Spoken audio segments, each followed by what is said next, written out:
مجله شهرزاد، تنها نشریه کودکیاری ایران، مجله‌ای برای پدران و مادران ایرانی. هر ماه تازه‌های تربیت، سلامت، روانشناسی، آموزش، فرهنگ، دکوراسیون، پوشاک و هر آنچه را که در ارتباط با فرزندانتان نیاز دارید می توانید در مجله شهرزاد بخوانید. با شهرزاد می توانید معتبرترین محصولات و خدمات مربوط به فرزند خود را به راحتی پیدا کنید.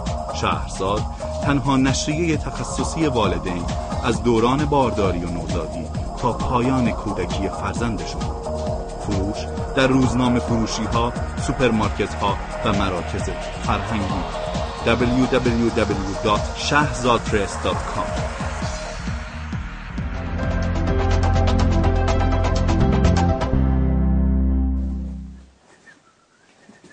دوست دارم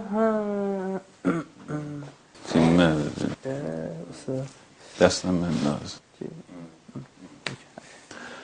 همونطور که گفتم امید مسعودفر اینجا با ماست تا با هم سری به تازه های موسیقی بزنیم. امید جان چه حال خبر؟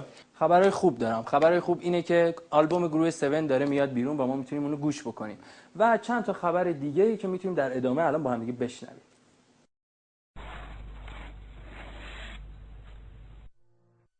یارو هم سر نگرفتن که گرا بود سرم، تو شدی مادر و من با همه پیری پسرم.